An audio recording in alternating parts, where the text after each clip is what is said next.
تمہارا گاؤں کون سا ہے؟ میں چلا جاؤں گا۔ اس نے گاؤں کا نام بتائے بغیر کہا، تم جاؤ۔ آدمی معزز لگتا تھا، ہم اسے اکیلا چھوڑنے پر راضی نہ ہوئے۔ یہ اس وقت کے دیہاتی اصولوں کے خلاف تھا کہ کسی زخمی یا بیمار کو اکیلا چھوڑ دیا جائے۔ اس وقت تو دیہات میں یہ دستور تھا کہ کسی مریض کی چارپائی اٹھائے کسی سیانے کے پاس یا شہر میں ڈاکٹر کے پاس لے جا رہے ہوں تو راستے میں جو بھی گاؤں آتے تھے وہاں کے لوگ چارپائی روک لیتے، مریض کا حال احوال پوچھتے، اسے اور اس کے ساتھ جانے والوں کو میٹھا پانی یا دودھ پلاتے، اور اگر وقت روٹی کا ہو تو روٹی کھلا کر آگے جانے دیتے تھے۔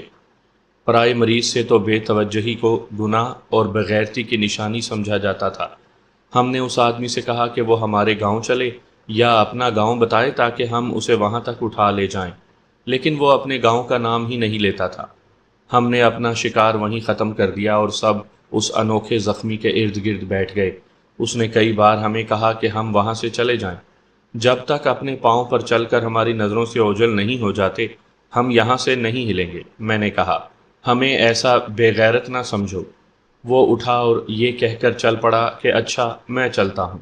وہ 4-5 قدم چل کر رک گیا۔ اس نے سر دونوں ہاتھوں میں تھام لیا اور بیٹھ گیا۔ ہم اس کے ارد گرد جا کھڑے ہوئے اور اسے کہا کہ وہ چلنے کے قابل نہیں، اس لیے ہم اسے اپنے گاؤں زبردستی اٹھا کر لے جائیں گے یا وہ پھر اپنا گاؤں بتا دے۔ ہم میں سے معلوم نہیں کس نے کہا، اوئے دیکھتے کیا ہو، اٹھاؤ اسے اور اپنے گاؤں لے چلو۔ اگر کسی کو پتہ چل گیا کہ ہم نے اس کی پرواہ نہیں کی تھی تو ہمارے خاندانوں کی اور سارے گاؤں کی بے عزتی ہوگی۔ ہم اسے اٹھانے لگے تو اس نے کہا، میرے گاؤں چلو۔ اس نے ہمیں اپنے گاؤں کا نام بتا دیا، لیکن یہ کوئی بڑا یا کوئی مشہور گاؤں نہیں بلکہ ڈھوک تھی۔ ہمارے ہاں ڈھوک چھوٹے سے گاؤں کو کہا جاتا ہے۔ عموماً 8-10 یا اس سے بھی کم گھر ایک ہی خاندان یا ذات کے ہوتے ہیں، اور ڈھوک کا نام اسی ذات کی مناسبت سے ہوتا ہے، مثلاً ڈھوک شیخاں، ڈھوک تیلیاں وغیرہ۔ اب یہ ڈھوکیں بڑے بڑے گاؤں بن گئی ہیں۔ آج وہ ڈھوک جس کا اس آدمی نے نام لیا تھا وہاں نظر نہیں آتی، اجڑ کر کسی بڑے گاؤں میں مدغم ہو گئی ہوگی۔ نام غالباً ڈھوک نجار تھا۔ اس نے اپنی ڈھوک کا فاصلہ 3 میل بتایا۔ اس حساب سے یہ ڈھوک ہمارے گاؤں سے 7-7.5 میل دور پڑتی تھی۔ شہباز خان نے اسے اپنی پیٹھ پر سوار کیا اور ہم چل پڑے۔ نالے پر سے گزر کر دوسرے کنارے کی دیوار میں سے راستہ دیکھا جو اوپر جاتا تھا۔ بڑی مشکل چڑھائی تھی۔ 2 لڑکوں نے پیچھے سے زخمی کا بوجھ سنبھالا اور شہباز خان اسے پیٹھ پر اٹھائے چڑھائی چڑھ گیا۔ اوپر جا کر میں نے اسے پیٹھ پر ڈال لیا۔ آگے کا علاقہ بھی کھڈ نالوں اور نشیب و فراز کا تھا۔ ہم نے اسے باری باری اٹھایا اور 1.5 میل فاصلہ طے کر گئے۔ ایک چھوٹا رہٹ نظر آیا، اس کے ساتھ کچا سا 2 کمروں کا ایک مکان تھا۔ اس سے 2-3 فرلانگ دور چھوٹا سا ایک گاؤں تھا۔ رہٹ کے ارد گرد سبزیوں کا باغ تھا اور اس میں باغ والا کنبہ اپنے کام میں مصروف تھا۔ ہم نے ابھی روٹی نہیں کھائی تھی۔ رہٹ کے ارد گرد درخت تھے، یہی ہماری سب سے بڑی ضرورت تھی۔ ہم وہاں رک گئے اور سب نے اپنے اپنے پراٹھے ایک جگہ ڈھیر کر دیے۔ کوئی آلو پکوا لایا تھا، کسی کے پاس انڈے تھے، افضل پوری مرغی بھون لایا تھا۔ بھوکے تو ہم بھی تھے، لیکن ہمارا زخمی بھوک سے بے تاب ہوا جا رہا تھا۔ اس نے بڑی تیزی سے اور بہت زیادہ کھایا۔ رہٹ سے پانی نکال کر پیا، پراٹھوں اور پانی سے زخمی کے جسم میں جان آ گئی۔ اس کی زبان بھی رواں ہو گئی، لیکن وہ اس سوال کا کوئی جواب نہیں دیتا تھا کہ اسے کس نے مارا ہے۔ اس میں شاید وہ اپنی بے عزتی محسوس کر رہا تھا۔ باغ والا غریب سا کسان بھی ہمارے پاس آ گیا۔ اس کے پاس ایک گدی دیکھی تو میں نے اسے کہا کہ اس آدمی کو اس کے گاؤں پہنچانا ہے، وہ اپنی گدی دے دے کیونکہ یہ چل نہیں سکتا۔ ہم آج ہی گدی واپس کر جائیں گے۔ اس کسان نے اپنی گدی یوں پیش کی جیسے ہم نے اسے خدمت کا موقع دے کر اس پر بہت بڑا احسان کیا ہو۔ ہم نے زخمی کو گدی پر بٹھایا اور چل پڑے۔ منظر کچھ دلچسپ سا ہو گیا۔ 6 فٹ قد کا سوار 4 فٹ اونچی گدی پر سوار تھا۔ اس کے پاؤں زمین سے 2-4 انچ ہی اوپر تھے۔ پیچھے 10-12 نوجوانوں اور 9 کتوں کا جلوس جا رہا تھا۔ زخمی سوار نے ایک بار گدی روک کر ہمیں کہا، تم اب چلے جاؤ، میں گدی خود ہی واپس کر جاؤں گا۔ ہم نہ مانے اور قافلہ چل پڑا۔ میں، شہباز اور افضل اس کے قریب ہو گئے اور پوچھا کہ وہ اتنا ہی بتا دے کہ وہ کس وقت کا وہاں پڑا تھا۔ اس نے بتایا کہ وہ آدھی رات کے وقت یہاں سے گزرا تو 1 یا 2 آدمیوں نے جو شاید وہاں پہلے سے موجود تھے اسے لاٹھیوں سے مارنا شروع کر دیا۔ اس نے مقابلہ کیا لیکن اس کے سر پر 2 لاٹھیاں پڑی تو اسے غشی آ گئی۔ وہ ہوش میں آیا تو وہ اس جگہ پڑا تھا اور اس کے سامنے سانپ پھن پھیلائے کھڑا تھا۔ اس پر حملہ باہر راستے پر ہوا تھا۔ حملہ آور اسے مردہ سمجھ کر اس جگہ گھسیٹ کر پھینک گئے جہاں دندی کٹ کر گولائی میں پیچھے ہٹی ہوئی تھی۔ انہوں نے دراصل اس کی لاش چھپا دی تھی۔ سانپ کو دیکھا تو میرے ہوش ٹھکانے آ گئے۔ اس نے کہا، اگر چوہا نہ آ جاتا تو سانپ مجھے ڈس لیتا۔ سانپ چلا گیا تو میں نے دیکھا کہ دن نکل آیا تھا۔ وہ چپ ہو گیا اور کچھ دیر سوچ کر بولا، ایسے معلوم ہوتا ہے جیسے سانپ مجھے کوئی بات کہنے آیا تھا، وہ کوئی پیغام لایا تھا اور میں یہ پیغام سمجھ گیا ہوں۔ میں اس کی بات پر حیران ہوا۔ میرے کسی دوست نے اس سے پوچھا کہ اس نے یہ بات کیوں کہی ہے اور اس کا مطلب کیا ہے؟ اس نے مسکرا کر کہا کہ تم ابھی چھوٹے ہو۔ اس نے ہمارے بار بار پوچھنے کے باوجود نہ بتایا کہ سانپ کے پیغام سے اس کا مطلب کیا ہے۔ اس کا گاؤں آ گیا۔ بمشکل 10 گھروں کی ڈھوک تھی۔ عورتیں اور بچے باہر تھے۔ انہوں نے اپنے آدمی کو گدی پر اور پیچھے ہمارا اور کتوں کا جلوس دیکھا تو عورتیں اپنے گھروں میں چلی گئیں اور مرد باہر آ گئے۔ پھر عورتیں اپنے اپنے دروازوں میں نمودار ہوئیں۔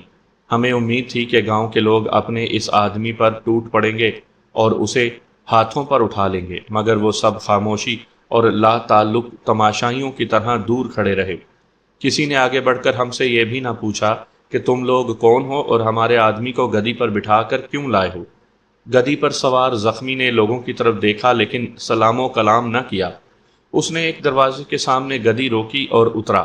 ہمیں اندر چلنے کو کہا۔ ہم اندر گئے۔ صحن خاصا کشادہ اور مکان کے 2 کمرے تھے۔ مکان دیہات کے مکانوں کی طرح کچا تھا۔ صحن میں 2 چارپائیاں رکھی تھی۔ اس نے ہمیں ان پر بیٹھنے کو کہا اور ایک کمرے میں چلا گیا۔ وہاں سے نکلا تو دوسرے کمرے میں گیا۔ وہاں سے بھی نکل آیا۔ اس کے چہرے پر پریشانی تھی۔ وہ اب چکر محسوس نہیں کر رہا تھا لیکن تیز چل نہیں سکتا تھا۔ وہ ہمارے پاس آ کر رک گیا۔ صاف پتہ چلتا تھا کہ وہ بہت پریشان ہے۔ ایک آدمی اندر آیا اور رک گیا۔ اس نے اسے اشارے سے بلایا۔ یہ گیا تو اس آدمی نے اسے بڑی دھیمی آواز میں کچھ کہا اور وہ باہر نکل گیا۔ یہ سر جھکائے ہوئے ہمارے پاس آیا اور مایوس آواز میں بولا، تم اب چلے جاؤ، گدی لے جاؤ۔ یارو، ناراض نہ ہونا، یہ آدمی مجھے بتا گیا ہے کہ میری بیوی کو صبح صبح پیغام ملا کہ اس کی ماں مر گئی ہے۔ وہ میرا انتظار کیے بغیر میکے گاؤں چلی گئی ہے۔ میں تمہاری کیا خدمت کروں؟ کبھی تمہارے گاؤں آؤں گا، تمہارا مجھ پر بہت احسان ہے۔ ہم اٹھے تو وہ چارپائی پر بیٹھ گیا۔ میں نے اس کے گھر سے نکلتے وقت پیچھے دیکھا تو وہ چارپائی پر لیٹ گیا تھا۔ مجھے دال میں کچھ کالا نظر آنے لگا۔ گاؤں کے کسی آدمی نے بھی آ کر اس سے حال احوال نہیں پوچھا تھا۔ ہم اس کے گھر سے نکل کر گاؤں میں سے گزر رہے تھے تو آدمی، عورتیں اور بچے ہمیں دیکھ رہے تھے۔ یہ دیہاتی اخلاق اور آداب کے بالکل خلاف تھا۔ یہ سب غریب کسان تھے۔ شہباز خان ہم سے 2-3 سال بڑا تھا، اس سے رہا نہ گیا۔ 2 بزرگ سب سے الگ کھڑے تھے۔ ایک کی داڑھی، لباس اور ڈیل ڈول سے پتہ چلتا تھا کہ گاؤں کی مسجد کا مولوی ہے۔ شہباز خان ان کے پاس رک گیا۔ اس گاؤں میں جن بھوت رہتے ہیں یا آپ ہمیں جن بھوت سمجھ رہے ہیں؟ شہباز خان نے انہیں کہا، ہم آپ کے گاؤں کے آدمی کو پہلے پیٹھ پر پھر گدی مانگ کر اس پر بٹھا کر لائے ہیں۔ یہ بے ہوش پڑا تھا۔ اسے کوئی مار کر پھینک گیا تھا۔ آپ لوگ اتنے پتھر دل ہیں کہ نہ اسے دیکھنے جاتے ہیں، نہ آپ نے ہمیں پانی کا گھونٹ پوچھا۔ کیا آپ پوٹھوہار کے رہنے والے نہیں ہیں؟ دونوں بزرگوں نے ایک دوسرے کی طرف دیکھا۔ ہمارے ایک دوست نے طنزیہ کہا، چلو یار، کن لوگوں کے پاس رک گئے ہو؟ یزیدوں کے گاؤں سے پانی کا گھونٹ نہیں ملا کرتا۔ سب نے کہا لگایا اور ہم چل پڑے۔ گاؤں سے ذرا ہی دور گئے ہوں گے کہ پیچھے سے آواز آئی، ٹھہر جاؤ لڑکو۔ گھوم کے دیکھا، دونوں بزرگ آ رہے تھے۔ ہم رک گئے۔ وہ ہمارے قریب آئے تو مولوی نے کہا کہ آگے چلو۔ آگے ہمارا راستہ نشیب میں چلا گیا۔ گاؤں نظروں سے اوجھل ہو گیا۔ انہوں نے ہمیں شیشم کے 3-4 اکٹھے درختوں کے نیچے روک کر پوچھا کہ ہم اس آدمی کو کہاں سے لائے ہیں۔ ہم نے بتا دیا۔ اس کے ساتھ یہی سلوک ہونا چاہیے تھا، مولوی نے کہا۔ ہم اسے کہیں بے ہوش پڑا دیکھتے تو اٹھانا تو درکنار، اس کے منہ میں پانی کا ایک قطرہ بھی نہ ڈالتے۔ دوسرے بوڑھے نے کہا، تم نے اسے گاؤں میں لا کر نیکی کی ہے لیکن ہمارے ساتھ کوئی نیکی نہیں کی۔ تم ہمیں یزید کہہ کر جا رہے ہو، مولوی نے کہا۔ تم اچھے خاندانوں کے لڑکے معلوم ہوتے ہو۔ ہم تمہیں یہ بتانا اپنا فرض سمجھتے ہیں کہ ہم نے تم سے یزید کیوں کہلوایا ہے۔ ہم ان کی بات سننے کے لیے وہاں بیٹھ گئے۔ انہوں نے بتایا کہ یہ آدمی گاؤں میں کسی کا کچھ نہیں لگتا، 6-7 مہینے گزرے اس گاؤں میں آیا تھا، اس کے ہاتھ میں لاٹھی تھی۔ اس نے دیکھا کہ گاؤں کے لوگ غریب سے ہیں تو سب کو اکٹھا کر کے ڈرایا دھمکایا اور یہ بھی کہا کہ گاؤں والوں نے اس کی مدد کی تو سب کو خوشحال کر دے گا۔ اس نے گاؤں کے آدمیوں سے یہ مکان بنوایا، یہ پتھروں اور مٹی سے بنا تھا۔ مکان بن گیا تو وہ ایک روز ایک بڑی خوبصورت لڑکی کو لے کر آیا اور سب کو بتایا کہ یہ اس کی بیوی ہے۔ سب حیران تھے کہ یہ خود بھی اچھے قد اور اچھی شکل و صورت کا ہے اور لڑکی بھی خوبصورت ہے، پھر یہ یہاں کیوں آباد ہوا ہے؟ دونوں اونچی ذات کے معلوم ہوتے تھے، مگر اس آدمی نے گاؤں والوں پر ایسا رعب جمایا کہ کوئی اس سے پوچھنے کی جرت نہیں کرتا تھا کہ وہ کون ہے اور کہاں سے آیا ہے۔ اس نے گاؤں کے 2 آدمیوں کو لاٹھی سے مار مار کر بے ہوش کر دیا تھا۔ گاؤں میں سب اس سے ڈرتے تھے۔ یہ اکثر رات کو غائب ہو جاتا ہے اور دن کو سوتا ہے۔ اس کی بیوی سے بھی کوئی عورت اس کے متعلق کچھ نہیں پوچھتی تھی۔ 2-3 بار اس نے گاؤں کے بچوں کو تھوڑے تھوڑے پیسے دیے تھے۔ 2-2.5 ماہ بعد اس کی بیوی اس سے تنگ آ گئی۔ اس نے گاؤں کی عورتوں کو یہاں تک بتا دیا کہ وہ اس کی منکوحہ بیوی نہیں، اسے وہ خاندانی آدمی سمجھ کر اس کے پیچھے نکل آئی تھی۔ لڑکی نے اس سے زیادہ کچھ نہیں بتایا۔ لڑکی کو یہ بھی معلوم نہیں تھا کہ یہ آدمی راتوں کو باہر رہ کر کیا کرتا ہے اور کہاں رہتا ہے۔ گزشتہ رات کے آخری پہر ایک آدمی اس کے گھر آیا، مولوی نے سنایا۔ گاؤں کے ایک آدمی نے اسے دیکھا، وہ کوئی اور تھا، یہ نہیں تھا۔ وہ ذرا دیر بعد اندر سے نکلا، اس کے ساتھ یہ لڑکی تھی، دونوں چلے گئے۔ یہ جو اس لڑکی کا خاوند بنا ہوا تھا تمہارے ساتھ آیا، ہم نے دیکھ لیا تھا کہ یہ بری حالت میں آیا ہے۔ گاؤں کے تمام آدمیوں نے 2 روز ہوئے طے کر لیا تھا کہ یہ سب مل کر اسے پیٹیں گے اور اس کا رعب ختم کریں گے۔ اگر اسے قتل بھی کرنا پڑا تو قتل بھی کر دیں گے۔ یہ کوئی بدماش آدمی ہے اور شاید راہزنی کرتا ہے یا کہیں جا کر جوا کھیلتا ہے۔ یہ آج آیا تو ہم نے ایک آدمی کو بھیجا کہ اسے بتائے کہ اس کی بیوی کسی آدمی کے ساتھ چلی گئی ہے۔ انہوں نے ہمیں اس آدمی کا نام جسے ہم گدی پر لائے تھے شانہ بتایا۔ ہم اپنے گاؤں کو روانہ ہو گئے۔ راستے میں گدی والے کو گدی واپس کی تو اس نے پوچھا، شانے کو کیا ہوا تھا؟ تم اسے جانتے ہو؟ میں نے پوچھا۔ اسے کون نہیں جانتا، اس نے جواب دیا۔ تم نے شانے کا نام نہیں سنا؟ بڑا زبردست لاٹھ باز ہے۔ رات کو 3-4 آدمیوں کو راستے میں روک کر ان کی جیبیں خالی کروا لیتا ہے۔ ہم نے شانے کا نام کبھی نہیں سنا تھا۔ ہم اپنے گاؤں کو چلے گئے۔ 3-3.5 مہینے گزر گئے۔ شانہ لاٹھ باز ایک عام سی بات کی طرح یاد رہ گیا۔ دیہاتی علاقے میں وائرلیس کا کوئی انتظام نہیں ہوتا، کوئی اخبار نہیں نکلتا تھا، اس لیے قریب قریب کے گاؤں بھی ایک دوسرے سے منقطع رہتے تھے۔ اس کے باوجود دور دور کی خبریں پورے علاقے میں پھیل جایا کرتی تھیں۔ لوگ پیدل یا گھوڑوں پر، ٹٹوؤں یا اونٹوں پر سفر کیا کرتے تھے۔ وہ جس گاؤں سے گزرتے وہاں دوسرے گاؤں کی خبریں سنا جاتے تھے۔ شانے کے واقعے کے 3 ماہ کے بعد ایک روز ہمارے گاؤں میں 2 آدمی رکے۔ وہ کہیں آگے جا رہے تھے، ذرا دم لینے ہمارے گاؤں میں رک گئے۔ ان کے منہ سے شانے کا نام سن کر میں چونکا۔ وہ باہر بڑھ کے سائے میں بیٹھے تھے۔ ان میں سے ایک نے ہنس کر ہمارے گاؤں کے ان آدمیوں سے پوچھا جو ان کے پاس بیٹھے تھے، تم نے شانہ ڈاکو کا نام کبھی سنا ہے؟ سب نے سر ہلایا، کسی نے یہ نام نہیں سنا تھا۔ میں چپ رہا۔ اس آدمی نے بتایا کہ شانہ ڈھوک نجار میں رہتا تھا، لیکن وہ رہنے والا کسی دور کے گاؤں کا ہے۔ زمیندار گھرانے کا جوان آدمی ہے، بیوی ہے اور 2 بچے ہیں۔ اس نے اپنے گاؤں کی ایک غیر شادی شدہ جوان لڑکی کو دل میں بٹھا لیا، لڑکی بھی اسے چاہنے لگی۔ ایک روز وہ لڑکی کو ساتھ لے کر غائب ہو گیا۔ اس کے گاؤں والوں کو پتہ نہ چلا کہ وہ کہاں چلا گیا ہے۔ 1 مہینے بعد ڈھوگ نجار کے ارد گرد کے علاقے میں سے گزرنے والے مسافر لٹنے لگے۔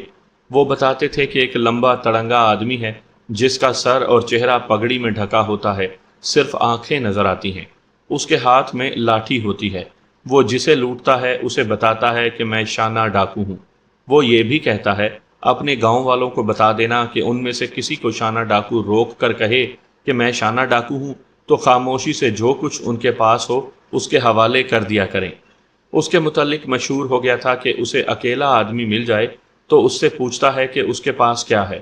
اگر اس کے پاس نقدی ہو تو اسے لوٹتا نہیں، بلکہ اس کے ساتھ اس کے گاؤں تک جاتا ہے تاکہ اسے اور کوئی لوٹ نہ لے۔ اس کی لاٹھ بازی سے تو لوگ ڈرتے ہیں۔ بعض کہتے ہیں کہ اس کی لاٹھی ایک وقت میں 2 آدمیوں کا خون پیتی ہے۔ یہاں میں آپ کو اس وقت کے ڈاکوؤں اور راہزنوں کے متعلق کچھ بتاتا ہوں۔ ہمارے دیہاتی علاقے میں 3-4 راہزن اور ڈکیت مشہور ہوئے تھے۔ ڈاکے کی واردات کی رپورٹ تھانے تک پہنچ جاتی تھی۔ راہزنوں کے ہاتھوں لٹنے والے تھانے نہیں جاتے تھے۔ سیدھے سادے لوگ تھے، راہزنوں کی دھمکیوں سے ڈرتے تھے۔ تھانے دور بھی تھے، راہزن لوگوں کے ساتھ میل ملاقات بھی رکھتے تھے، سب کے دکھ سکھ میں شریک ہوتے تھے اور راہزنی کو پیشہ سمجھتے تھے۔ ان میں بعض ایسے تھے جن کی لاٹھ بازی سے لوگ خائف رہتے تھے۔ ہمارے علاقے میں بڑے بڑے جابر لاٹھ باز تھے، وہ راہزنوں کی لاٹھی کا مقابلہ نہ کر سکے۔ اس کی وجہ یہ تھی کہ جس کسی کو کوئی راہزن رات کو راستے میں روکتا تھا اس پر خوف طاری ہو جاتا تھا۔ اس کی حالت وہی ہو جاتی تھی جو سانپ کے سامنے چوہے کی ہو جاتی ہے۔ خوف جسم کی طاقت سلب کر لیتا تھا۔ شانہ ڈاکو بالکل نیا نام تھا، اس کی شہرت اور دہشت ابھی ہمارے گاؤں تک نہیں پہنچی تھی۔ ان دونوں آدمیوں نے جو ہمارے گاؤں میں رکے تھے سنایا کہ ان کے گاؤں کا ایک جوان آدمی ہے، نام اصغر بتایا گیا۔ اس کی بیوی مر گئی ہے اور اس کے 2 بچے ہیں۔ اسے اور گاؤں کے چند اور آدمیوں کو شانے کے متعلق علم تھا کہ وہ ایک لڑکی کو اپنے ساتھ لے گیا ہے۔ پھر پتہ چلا کہ وہ ڈھوک نجار میں جا کر آباد ہو گیا ہے۔ اس کے بعد شانے ڈاکو کا نام سنا گیا، پھر اس کی لاٹھی مشہور ہوئی۔ اصغر نے گاؤں والوں سے کہا کہ وہ شانے کے دماغ سے اس کی لاٹھ بازی اور دلیری نکالے گا۔ اصغر کو سب نے روکا کہ وہ شانے کے قریب نہ جائے۔ ہم جانتے ہیں کہ شانہ اونچے خاندان کا آدمی ہے۔ ان 2 آدمیوں میں سے ایک نے کہا وہ ایک لڑکی کو نکال لایا تو برادری نے اس کا جینا حرام کر دیا۔ لڑکی والوں میں اتنا دم نہیں کہ وہ شانے کا پیچھا کر کے اسے ختم کر دیتے، لیکن شانے کی اپنی برادری نے اس کا حقہ پانی بند کر دیا۔ اس کے سسرال والے اپنی بیٹی کو دونوں بچوں سمیت اپنے گھر لے گئے۔ سارے گاؤں نے ایکا کر لیا۔ شانے کو شاید امید تھی کہ اس کی اونچی ذات اس کے گناہ پر پردہ ڈال دے گی، مگر اونچی ذات نے اسے کتے کی طرح دھتکار دیا۔ اس نے لڑکی کو کہیں لے جا کر چھپا دیا تھا اور پھر وہ غائب ہو گیا۔ وہ جب مشہور ہو گیا تو اصغر کا خون کھولنے لگا۔ گاؤں والے اسے روکتے رہے کہ شانہ تو زندگی سے تنگ آیا ہوا ہے، اسے موت کا کوئی ڈر نہیں، تم اپنی جان نہ ضائع کرو۔ ایک روز اصغر کو کسی کام سے باہر جانا پڑا، اسے 1 روز بعد واپس آ جانا تھا مگر نہ آیا۔ 3 روز گزر گئے، گھر والوں کو پریشانی ہونے لگی۔ انہوں نے اس گاؤں کو آدمی بھیج دیا جہاں اصغر گیا تھا۔ اس آدمی کے آنے سے پہلے ہی اصغر آ گیا۔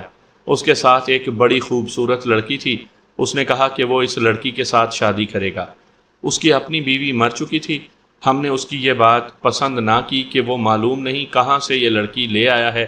برادری میں لڑکیاں موجود تھیں۔ اس نے ہمیں ایک عجیب کہانی سنائی جو اس طرح ہے کہ وہ جس گاؤں کام سے گیا تھا وہاں سے شام سے ذرا پہلے چلا۔ اس کے میزبانوں نے اسے روکا کہ راستے میں خطرہ ہوتا ہے، اس لیے وہ صبح جائے۔ اس نے کہا کہ رات گہری ہونے تک وہ اپنے گاؤں پہنچ جائے گا۔ یہ ممکن نہیں تھا، فاصلہ زیادہ تھا اور راستہ گھاٹیوں اور کھڈ نالوں کا تھا۔ وہ پیدل تھا، اس کے پاس لاٹھی تھی۔ وہ مزے مزے سے چلتا رہا اور سورج غروب ہو گیا۔ اسے راستے میں ایک جوان آدمی اور ایک جوان لڑکی ملی۔ وہ بہت تیز چلے جا رہے تھے۔ لڑکی کے کپڑے لال رنگ کے تھے، ہاتھوں پر مہندی تھی۔ اس نے زیور بھی خاصا پہن رکھا تھا، وہ نئی دلہن لگتی تھی۔ اصغر نے انہیں روک لیا اور لڑکی کے ساتھی سے پوچھا کہ وہ کہاں جا رہے ہیں۔ اسے جواب ملا کہ وہ اپنے سسرال سے دلہن کو لے کر آ رہا ہے۔ اصغر نے اس سے اس کے گاؤں کا پوچھا۔ یہ گاؤں ابھی 2 میل دور تھا اور راستہ ایک کسی یعنی برساتی نالے میں سے گزرتا تھا۔ آگے وسیع نشیب اور ویرانہ تھا۔ اصغر نے دولہے سے کہا کہ اس کا دماغ شاید ٹھکانے نہیں، زیورات سے لدی ہوئی دلہن کو ساتھ لے جانے کا یہ وقت بہت خطرناک ہے۔ راہزنوں اور ڈاکوؤں کے لیے زیور تو قیمتی تھا ہی، لڑکی بھی قیمتی تھی۔ اصغر نے دولہے سے مذاق کیا کہ وہ نئی شادی کے نشے میں دلہن کو اپنے گھر لے جا رہا ہے اور اس نے رات سسرال کے گھر گزارنا پسند نہ کیا۔ لڑکی شرمائی بھی اور ڈری بھی۔ دولہا کو جوانی کے جذبات نے اس اوچھی اور خطرناک حرکت پر مجبور کیا کہ اس نے اپنے سسر اور ساس کی بات نہ مانی کہ وہ رات ٹھہر جائے۔ اصغر کی باتیں سن کر دولہا کے جذبات پر گھبراہٹ غالب آ گئی۔ ذات پات کے لحاظ سے وہ معمولی سے خاندان کا آدمی معلوم ہوتا تھا۔ خوف سے اس کی زبان بند ہو گئی۔ دلہن نے اصغر سے کہا کہ بھائی جی آپ ہمارے ساتھ چلیں، یہ یعنی دلہا مجھے میرے ماں باپ کو ناراض کر کے لے آئے ہیں، یہ کہتے تھے کہ سارا زیور پہن کر چلو۔ اصغر ان کے ساتھ چل پڑا اور ان کے گاؤں میں انہیں داخل کر کے واپس آ گیا۔ دلہا اور دلہن نے اسے کچھ دیر رکنے کے لیے بہت کہا، لیکن وہ نہ رکا۔ اسے اپنے گاؤں پہنچنا تھا۔ اس کا سفر اب لمبا ہو گیا تھا۔ راستہ لمبا تھا، اسے چھوٹا کرنے کے لیے وہ کسی میں اتر گیا اور اس کے ساتھ ساتھ راستہ جاتا تھا۔ رات کو وہاں سے کوئی بڑا ہی دلیر آدمی گزر سکتا ہے۔ وہاں راہزنوں کا تو خطرہ نہیں ہوتا، کیونکہ رات کو ادھر سے کوئی مسافر نہیں گزرتا۔ خطرہ شر شرار کا ہوتا ہے۔ ایسی جگہوں پر رات کو چڑیلیں خوبصورت عورتوں یا ہرنیوں کے روپ میں ملتی اور آدمی کو بہت بری موت مارتی ہیں۔ اصغر بہت دلیر جوان ہے۔ اس کے ہاتھ میں لاٹھی تھی، جس کی اوپر اور نیچے کی شامیں لوہے یا پیتل کے خول چاندنی میں چمکتی تھیں۔ آپ جانتے ہیں کہ چڑیل چمکتے لوہے کو دیکھ کر بھاگ جاتی ہے۔ اصغر کلمہ شریف پڑھتا کسی میں سے گزر رہا تھا۔ آگے سے کوئی اور آ رہا تھا۔ یہ کوئی انسان نہیں ہو سکتا تھا۔ وہ اور قریب آیا تو اس نے اصغر سے کہا، ٹھہر جاؤ اے۔ اصغر رک گیا۔ اس آدمی کا سر اور منہ پگڑی میں لپٹا ہوا تھا۔ اس نے کہا، جیب میں کیا ہے؟ اصغر نے پوچھا، تم کون ہو بھائی؟ اپنا نام تو بتا دو۔ اس آدمی نے کہا، نام کے بچے، میں کہتا ہوں جیب میں نقدی ہے تو اکیلے مارے جاؤ گے۔ چلو میں تمہارے ساتھ چلتا ہوں۔ اصغر نے شانے ڈاکو کی باتیں سنی تھی۔ اس نے کہا، تم شانہ تو نہیں؟ اس آدمی نے جواب دیا، ہاں میں شانہ ڈاکو ہوں۔ میں اپنے گاؤں جا رہا تھا، تمہیں آتے دیکھا تو میں سمجھا کہ یہ کوئی پاگل ہے جو اس وقت ادھر سے گزر رہا ہے، یا کوئی شر شرار ہے۔ اصغر کی جیب میں کل 8-9 روپے تھے۔ اس نے شانے سے کہا، میری جیب میں 200 روپیہ ہے۔ شانے نے کہا، تم واقعی پاگل ہو، میں اکیلے آدمی پر ہاتھ نہیں اٹھایا کرتا، چلو تمہارے ساتھ چلوں گا۔ اصغر نے کہا، میں عورت تو نہیں ہوں شانے، میں تمہیں آسمانوں پر ڈھونڈ رہا تھا، تم مجھے زمین پر مل گئے ہو۔ پہلا وار تم کرو، سنا ہے تم بڑے زبردست لٹ باز ہو۔ شانہ یوں ہنسا جیسے اسے کسی بچے نے للکارا ہو۔ اس نے اصغر سے کہا، جان سے ہاتھ دھو بیٹھو گے، جاؤ چلے جاؤ۔ اصغر نے اسے گالی دے کر کہا، میں کہتا ہوں پہلا وار کر لو۔ شانے نے 2-3 قدم پیچھے ہٹ کر کہا، اگر تمہاری موت میرے ہاتھوں لکھی ہے تو یہ لو۔ اس نے لاٹھی کو گھما کر وار کیا، جو اصغر نے ایک طرف اچھل کر بچا لیا۔ اس کے ساتھ ہی اس نے شانے کے سر پر لاٹھی ماری۔ اس سے شانے کی پگڑی اتر گئی۔ وہ ابھی سنبھلا نہیں تھا کہ اصغر نے اس کے سر پر ایک اور بھرپور وار کیا۔ شانے کا دم خم ختم ہو گیا۔ اصغر نے اس کی پیٹھ پر 2 لاٹھیاں ماری۔ شانہ گرا، پھر اٹھ نہ سکا۔ اصغر کو یقین تھا کہ اس نے جس طاقت سے لاٹھیاں ماری ہیں، اس کی ضربیں شانے کو زندہ نہیں رہنے دیں گی۔ اس نے شانے کو گھسیٹا اور قریب ہی ایک اوٹ میں پھینک دیا۔ اصغر نے ہمیں بتایا کہ اسے معلوم تھا کہ شانہ ڈھوک نجار میں آباد ہو گیا ہے اور اس نے لڑکی وہیں رکھی ہوئی ہے۔ اصغر وہاں چلا گیا۔ اسے ایک آدمی گاؤں کے باہر مل گیا۔ گاؤں گہری نیند سویا ہوا تھا۔ اس آدمی سے شانے کا گھر پوچھ کر اندر چلا گیا۔ لڑکی جاگ اٹھی۔ ایک اجنبی کو دیکھ کر اس نے دیا جلایا۔ اصغر نے اسے کہا کہ میں شانے کو مار آیا ہوں، سنا تھا کہ وہ بڑا زبردست لاٹھ باز ہے۔ وہ صرف ایک وار کر سکا جو میں نے بچا لیا، اور اسے اتنی لاٹھیاں ماری کہ وہ بے ہوش ہو گیا۔ وہ زندہ نہیں رہے گا۔ تم خاندانی لڑکی ہو، اگر چاہو تو میں تمہیں تمہارے ماں باپ کے پاس لے چلتا ہوں۔ اصغر بے وقوفوں والی بات کر رہا تھا، لیکن لڑکی نے اس کی توقع کے خلاف کہا کہ میں اس آدمی سے تنگ آ چکی ہوں۔ اس نے مجھے شادی کے بغیر رکھا ہوا ہے۔ اس نے میرے ساتھ وعدے کچھ اور کیے تھے، مگر مجھے یہاں لا کر بدماش اور لٹ باز بن گیا ہے۔ گاؤں کے لوگ میرے ساتھ منہ نہیں لگاتے۔ میں جو غلطی کر چکی ہوں وہ میرے ماں باپ اور میری برادری معاف نہیں کرے گی۔ مجھے میرے گاؤں نہ لے جاؤ، اپنے ساتھ لے چلو، ورنہ میں کسی طرح اپنے آپ کو ختم کر لوں گی۔ اصغر اسے اسی وقت ساتھ لے کر اس کے گاؤں کو روانہ ہو گیا۔ سحر ابھی اندھیری تھی جب وہ وہاں پہنچا۔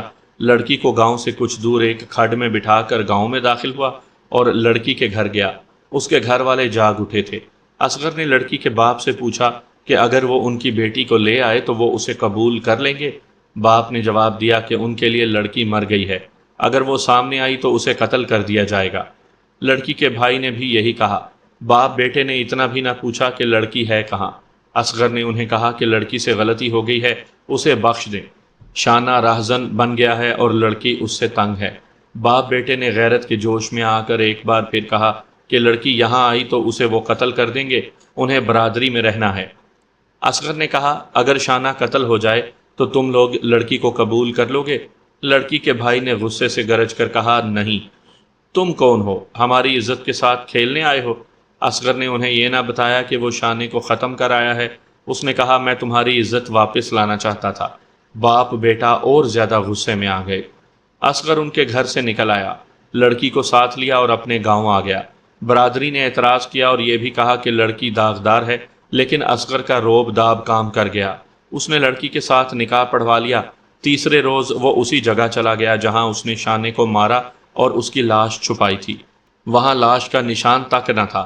وہ شانے کے گاؤں چلا گیا۔ اسے پتا چلا کہ شانہ گھر میں ہے۔ اصغر اس کے گھر گیا۔ شانہ چارپائی پر پڑا تھا۔ اس نے اصغر کو نہ پہچانا۔ اصغر نے اسے بتایا کہ وہ کون ہے۔ شانے نے اصغر کے پاؤں پکڑ لیے۔ اصغر نے اسے بتا دیا کہ لڑکی کے ساتھ اس نے شادی کر لی ہے۔